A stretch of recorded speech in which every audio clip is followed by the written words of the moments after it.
There is a stretch of highway in Southern California where AAA dispatches more roadside assistance calls per mile than almost anywhere else in the state. It is not a mountain road. It is not a flooded freeway. It is a flat, straight, well-paved two-lane highway through the Mojave Desert, and it breaks cars the way a hammer breaks glass. Quietly, completely, and with no warning whatsoever. The road is Highway 62. The desert already knows what your temperature gauge is about to tell you. The road itself.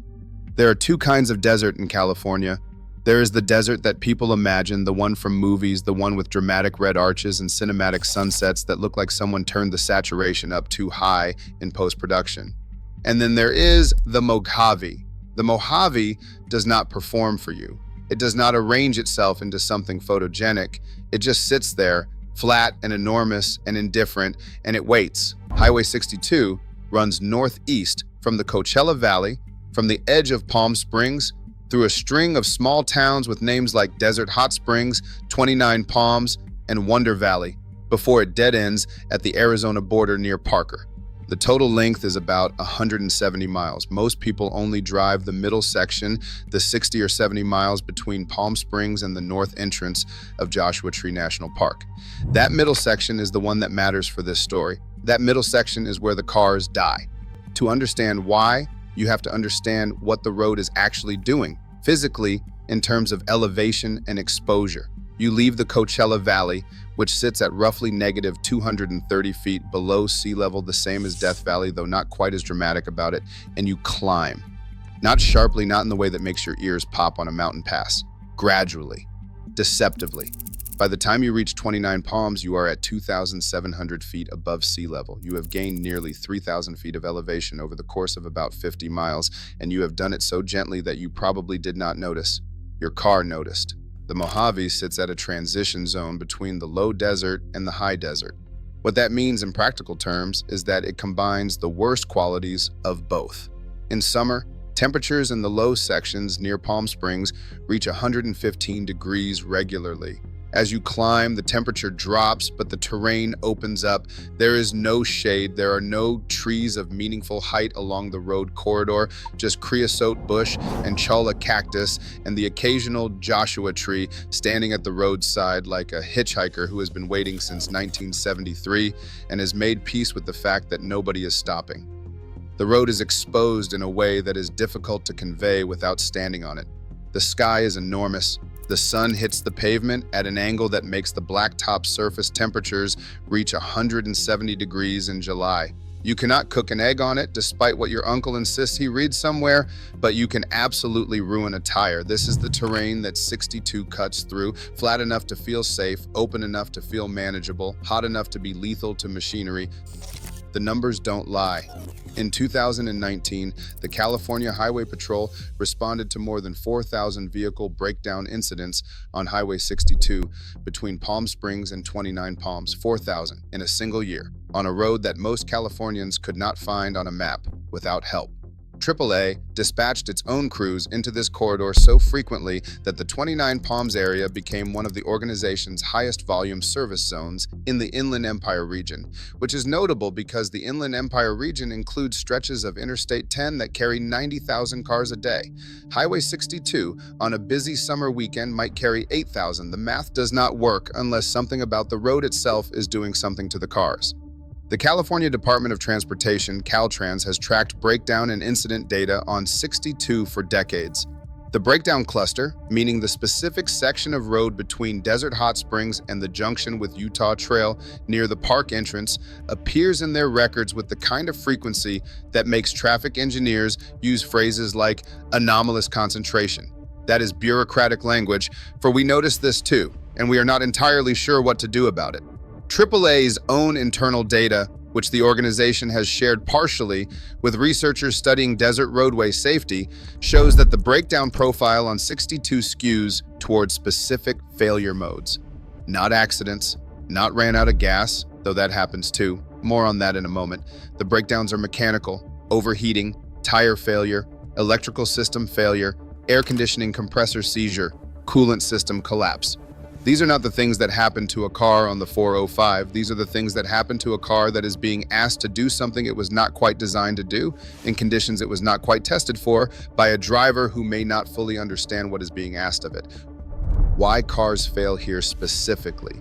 Here is what the heat does to a car, specifically, mechanically, in a sequence that is worth understanding before you ever point a vehicle east out of Palm Springs. Start with the cooling system. Your car has a radiator, a water pump, a thermostat, a coolant reservoir, and a series of hoses connecting all of them. In a temperate climate, at highway speed, ambient air flows over the radiator fins and dissipates heat efficiently. The system is designed with a margin of error built in, because engineers know people forget to check their coolant and drive to Phoenix in August and generally treat their cars like appliances rather than machines with opinions. In the Mojave in July, the ambient air temperature is 112 degrees. The air flowing over your radiator is 112 degrees. That margin of error starts to compress. If your coolant is slightly low, it compresses further. If your radiator has scale buildup from years of tap water instead of distilled, further still. Add the air conditioning running at maximum, because the alternative is sitting in a moving oven, and now the engine is working harder, generating more heat, demanding more from a system that is already running out of room. Then you start climbing. 3,000 feet of elevation gain over 50 miles is not dramatic, but it is not nothing either. The engine is working against gravity. The load increases, the heat increases, the margin disappears entirely. The temperature gauge moves toward the red, and most drivers do the instinctively wrong thing. They pull over, stop the car, and shut off the engine. This feels correct. It is the opposite of correct. When the engine is running, the water pump is circulating coolant. When you shut it off, circulation stops. The heat already trapped in the engine block has nowhere to go. You have converted a car that was struggling to cool itself into a car that cannot cool itself at all, sitting motionless in 112-degree heat. The aluminum heads can warp, the block can crack. What was a manageable problem is now a tow truck situation. The correct response is counterintuitive enough that almost nobody does it instinctively. Turn off the air conditioning. Turn the heater to full blast, which pulls heat away from the engine and dumps it into the cabin. Yes, this is exactly as unpleasant as it sounds. Then pull over and let the engine idle. Not off, idle. Tires follow their own logic out here. The pavement surface temperature is not 112, it is 170. A tire flexes as it rolls, generating internal heat that in normal conditions dissipates harmlessly. At 170 degrees of road contact, that heat has nowhere to go. Add slight underinflation, which is statistically normal because almost nobody checks tire pressure monthly the way they are supposed to, including me, and add a tire with 80% tread life that any mechanic would call perfectly serviceable. And the internal temperature of that tire climbs past the point where the rubber compound holds together. The tire does not slowly go flat, it fails, suddenly, at speed. The electrical system fails more quietly. The AC compressor runs continuously at maximum load. The alternator works harder. Components that were designed for intermittent stress are now under sustained stress in sustained heat, and they fail at rates that would surprise the engineers who spec'd them out in a test facility in Michigan in November. When the alternator goes, the battery stops charging. Every system begins draining silently until the car simply stops. Sometimes there is a warning light. Sometimes the warning light has been coming on occasionally for 3 months and nothing happened. Right up until the moment it did, on Highway 62, 5 miles from the nearest building. The people it catches. Here is the part of this story that the statistics cannot capture, because statistics are about patterns, and patterns require numbers. And what happened to specific people on this road in specific moments cannot be reduced to a data point without losing the thing that matters about it. The profile of the Highway 62 breakdown is not who you might expect. It is not primarily the reckless driver with the neglected car. It is not the person who ignored 12 warning signs and drove into the desert on 3 cylinders and a prayer.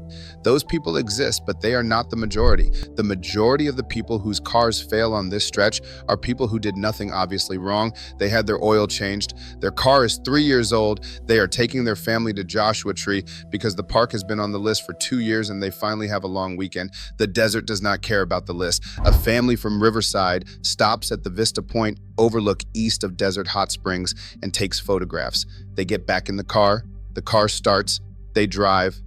12 minutes later, the temperature gauge pegs. They pull over, they shut off the engine, because that is what you do when a car overheats. Everyone knows that. Their phone shows 1 bar of signal. They call AAA. They wait. It is 109 degrees. They have 2 water bottles in the car, the ones that have been in the cup holder since they left Riverside. The water in those bottles is approximately the temperature of a warm bath. The wait for AAA in this corridor on a summer weekend is historically between 45 minutes and 2 hours because the demand for service is that high and the distances between tow trucks and breakdown locations are that large.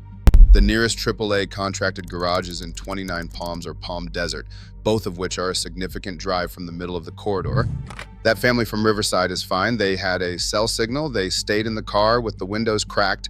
The tow truck arrived in 55 minutes. They were uncomfortable, they were hot, they were frustrated, and they were fine. Not everyone has a cell signal. The corridor between Desert Hot Springs and the park entrance has gaps, genuine dead zones, where standing on the roof of your car will not produce a usable signal on any carrier. Not everyone stays in the car. Heat affects judgment in ways that are well documented and terrifying. A person with a core body temperature above 103 degrees starts making decisions that a cooler version of themselves would never make, like walking toward what looks like a building in the distance that is actually a heat mirage. This is not a hypothetical.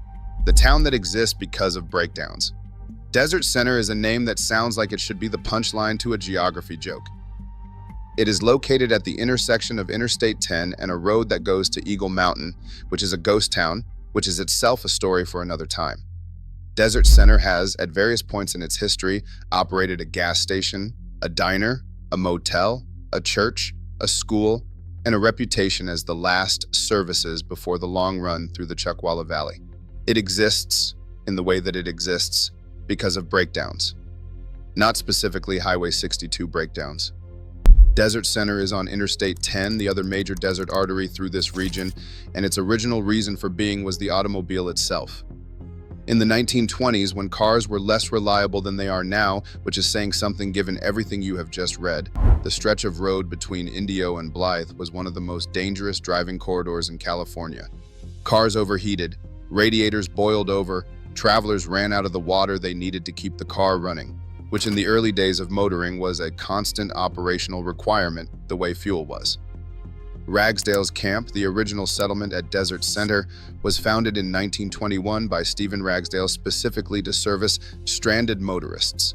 He charged 25 cents for a gallon of water and built a reputation for appearing almost preternaturally quickly whenever a car broke down within a certain radius. Whether this was the result of keen observation or some kind of informal lookout system, nobody recorded for posterity. What Desert Center represents in the context of Highway 62 and the modern breakdown epidemic is a lesson that the desert taught people 100 years ago and that every generation has to relearn. The desert does not accommodate you. You accommodate the desert. Ragsdale understood this. He did not drive the route in a car and wonder why it was hard. He sat in the desert, watched what the desert did to cars and the people in them, and built a business around the gap between what people thought the road required and what it actually required. Desert Center today has a population that fluctuates, depending on the season and who you ask, between approximately 100 and several dozen. The original infrastructure is largely gone, but the gas station operates. People still stop. People still need to stop. The road is still doing what the road does. The government knew. Caltrans has known about the Highway 62 breakdown problem for a long time. Long enough that the documentation trail is substantial if you know where to look. Which, to be fair, most people do not because nobody reads environmental impact assessments and traffic incident reports for fun. I am apparently one of the people who does. A study conducted in 2006, commissioned as part of a broader desert highway safety review, identified the 62 corridor as a priority concern for vehicle incident rates. The study noted that the combination of sustained grades, high ambient temperatures, and limited roadside infrastructure created conditions that, and I am paraphrasing here but not by much, significantly exceeded the assumptions built into standard vehicle performance specifications. Translation: the road is harder on cars than cars are designed to handle. The study recommended a series of interventions: expanded pull-out areas with shade structures and emergency call boxes, increased signage warning of extreme temperature conditions and their effect on vehicles, a public awareness campaign targeting visitors to Joshua Tree National Park, Some of these recommendations were implemented. The call boxes exist, though their coverage is inconsistent and their usefulness has declined somewhat in the era of cell phones, except in the dead zones where the cell phones don't work, which is precisely where you most need the call boxes.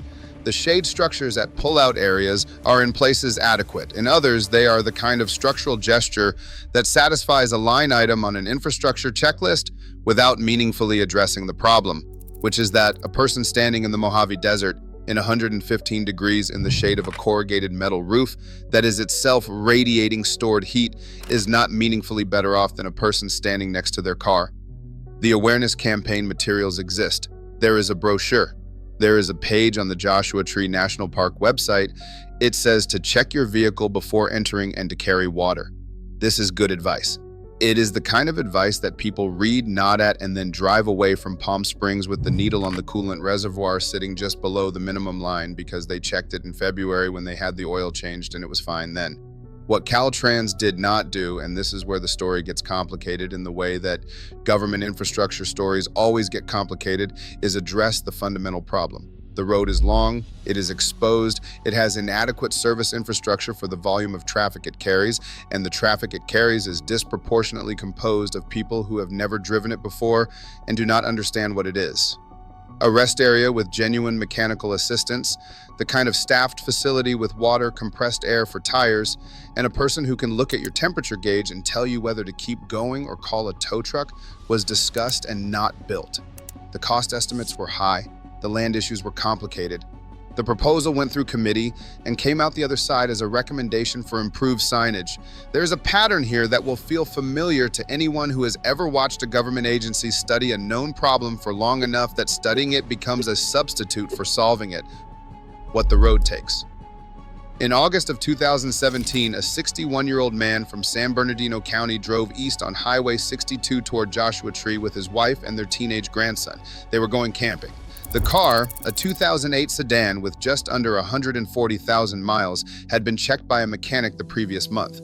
The mechanic had noted the tires were aging but serviceable and that the cooling system was functioning within normal parameters. The right rear tire failed at highway speed approximately 8 miles east of Desert Hot Springs. The car came to a stop on the shoulder. The man, whose name the press reports gave as Richard, got out of the car to look at the tire. He walked around to the rear of the vehicle. He stood in the Mojave Desert in direct sun at approximately 2 in the afternoon. His wife and grandson stayed in the car with the air conditioning running, which they could do because the engine was still running, which is the correct thing to do. Richard was found unresponsive by a passing motorist approximately 30 minutes later. He had moved about 40 feet from the car. He died at Desert Regional Medical Center in Palm Springs the following morning. The cause of death was hyperthermia. He was outside for 30 minutes. The Mojave does not need hours to kill a person, it needs opportunity. The tire failure gave it the opportunity. The decision to stand outside rather than wait inside the running car was not a reckless decision. It was the decision a normal person makes because standing outside while you figure out what to do feels like the logical response to a problem that is outside the car. The logic kills you. Between 2010 and 2020, the Riverside County Coroner's records show multiple hyperthermia deaths directly associated with vehicle incidents on or near Highway 62. The exact number depends on how you define directly associated, which is a classification question that bureaucracies handle differently and which I will not pretend to resolve here. What I will say is that the number is not 0 and it is not 1, the sign nobody reads. There is a sign on Highway 62 eastbound near the community of Sky Valley. It reads, "Extreme heat danger. Carry water." That is it. That is the whole sign. Carry water. As though the problem is that people forgot to bring a beverage. As though what stands between the driver and a roadside emergency is the presence of a bottle of Dasani in the cup holder. The sign is not wrong. You should carry water. Carry a lot of it. More than you think you need. The rule of thumb for desert survival is that you will need twice as much water as you expect, and the rule of thumb is an underestimate. But the sign is addressing a symptom in the language of a reminder, when the actual problem is a systemic infrastructure failure that no amount of hydration can fix if your car is not moving and the temperature is 112 degrees. There is a second sign further along that warns of limited services for the next however many miles. These signs exist on every desert highway. They are furniture. They are part of the visual landscape of desert driving the way the mountains are part of the visual landscape, noticed and not processed. The human brain is very good at discounting warnings it has passed before without consequence. You drove 62 last October and nothing happened. The sign said extreme heat danger in October and it was 84 degrees and the drive was lovely. The sign always says the same thing. The sign does not know what month it is. The sign does not know what your coolant level is. The sign does not know that the temperature today is not October. Why people keep coming. Joshua Tree National Park received 3,142,000 visitors in 2023. 3 million people. For context, that is more visitors than Yosemite received that same year, which surprises people who have spent time in both parks and have opinions about which one deserves the traffic. No comment. Highway 62 is the primary northern access route to the park. The two main north entrances at Joshua Tree Village and 29 Palms are both reached via 62, which means that a significant portion of those 3 million visitors drove Highway 62 to get there. Joshua Tree's visitation has roughly doubled since 2012. The road infrastructure has not doubled. The service infrastructure has not doubled. The number of gas stations, the number of mechanics, the number of tow trucks available in the corridor, none of it has scaled with the demand being placed on it. And here is the particular cruelty of the geography. People drive to Joshua Tree to experience a desert landscape. They drive through a desert to get there. The desert through which they are driving is governed by the same physics, the same heat, the same indifference to human convenience as the desert they are paying an entrance fee to see. The park is not more dangerous than the road. In some ways, it is less dangerous because the park has ranger stations and visitor centers and emergency infrastructure. The road between Palm Springs and the park entrance is where the danger concentrates.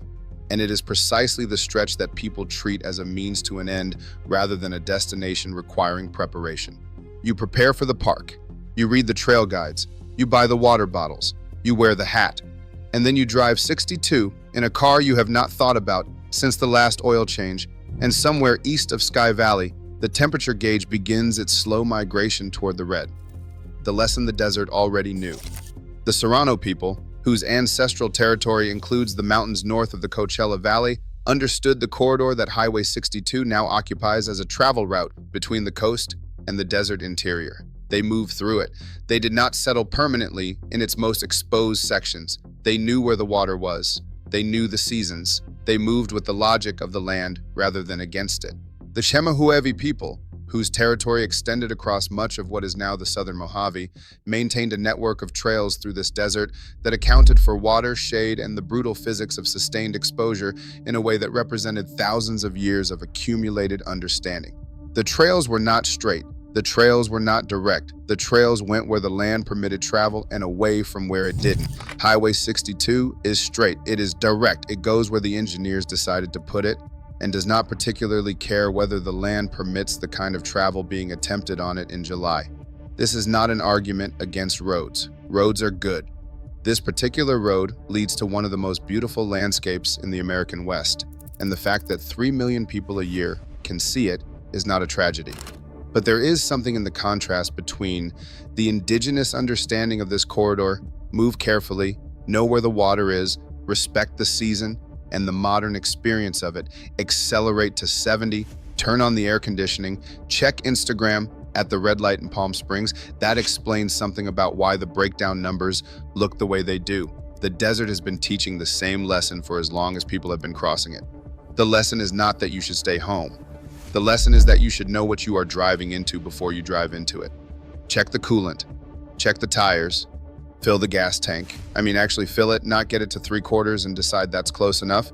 There are gas stations in Palm Springs. They are the last ones with competitive pricing before you hit the park corridor, where the prices go up because the distances between alternatives allow them to.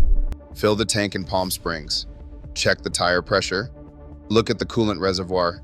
These are 4 minutes of work in a parking lot with shade and a convenience store and cell service.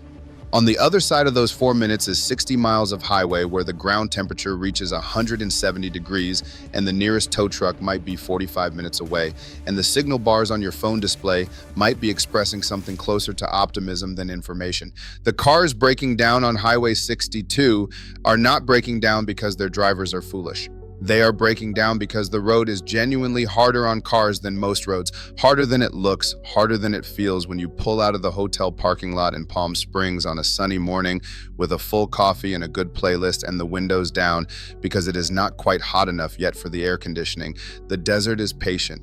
It does not announce itself. It does not send a warning ahead. It just sits there flat and enormous and hot, and it waits for the temperature gauge to find the red the way it has been waiting in one form or another since before there was a road here at all. Fill the tank, check the tires, watch the gauge. The desert already knows what comes next.